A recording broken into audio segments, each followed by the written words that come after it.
My name is Mike Scanlon. I'm the city manager for the city of Osawatomie, Kansas, and this is my weekend update for July 29th, 2022. Last night, the city council met both in a work session at 5 p.m. and then for the regular meeting at 6:30. The 5 o'clock meeting was about annexations and de-annexations that we're considering here in Osawatomie. All of them occur in our Northland, where we're looking at the annexations that we did maybe 12 or 13 years ago, where we had promised services and we haven't been able to deliver, and we've received 2 requests for de-annexation. There's going to be a meeting held September 1st for the Northland property owners related to that de-annexation. There are a lot of parts at play, and before they and the council decide on whether or not they should be de-annexed, we want to make sure that all of the neighbors are on the same page. We're looking to put together a special benefit district for that area, which might be 75-25 on putting in sanitary sewer services, with the city covering 75% of the cost, the residents 25% of the cost, and then there also being a minimum amount that we set aside per home for service line connection of $7,500. We have to work through all the numbers. We're also looking to become the electric provider for that neighborhood. If they de-annex, their rates for electricity would be 150% higher. So there's a lot of moving pieces, and we're trying to make sure that that neighborhood has the best information they can use in terms of making their petition and claim and request to the city that they be de-annexed. At the same time, we're looking to annex areas there at 327th Street. We partnered with Victory Chevrolet in the purchase of property adjacent to Victory Chevrolet. Our hope is to become an instigator in Victory Chevrolet expanding into our community and into Miami County and making it a destination, which then in turn increases our pull factor as a community. So anything that we can do to bring commerce to our community and to Miami County, it's on our list. So if you remember, it's clean the community up, repair and maintain streets, economic development, infrastructure, hard infrastructure, water, wastewater, electricity, soft infrastructure, parks, libraries, and trails. Those are our 5 goals.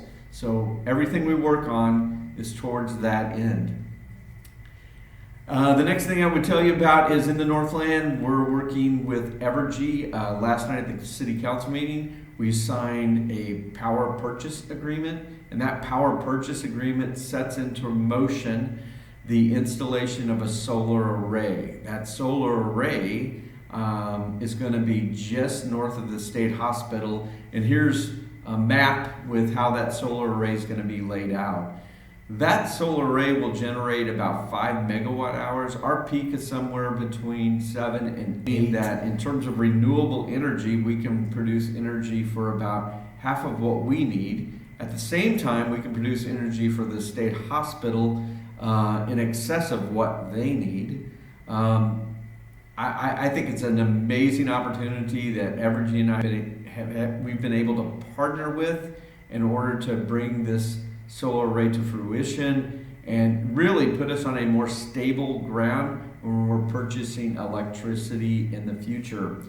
Speaking of electricity, November of last year, I announced it. I didn't really make a big deal about it, but we were one of 8 entities that applied for a Department of Energy grant in the Kansas City area. And of the 8 entities, we collectively received $5.2 million in grants. And that allows us to put in EV charging stations and to also purchase electric vehicles. The Department of Energy will cover 40% of our costs. We're working with the Metropolitan Energy Center. They're actually the grant administrators for this. We've been having phone calls and meetings over the last 6 months. That's really starting to kick off. I'm going to throw up a map of where we're looking to put charging stations. We're also looking to put charging stations in homes. So we have another project that I'm going to talk about in just 2 minutes that we hope will be sort of the model that residential development follows in Osawatomie.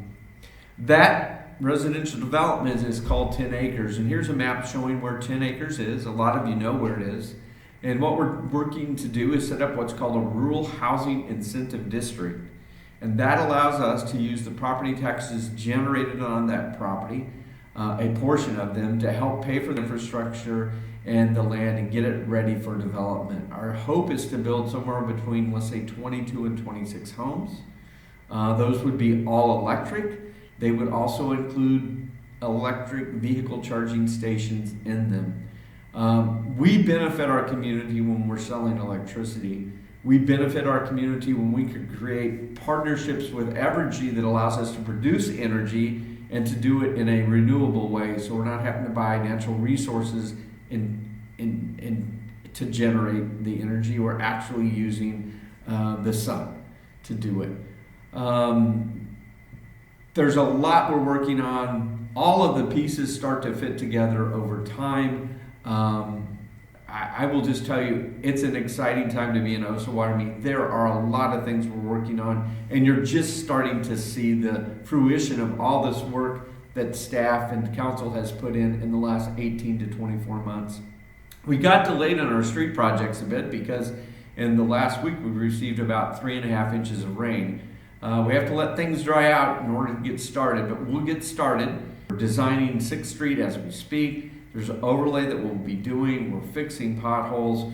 We're kind of hitting on all cylinders right now.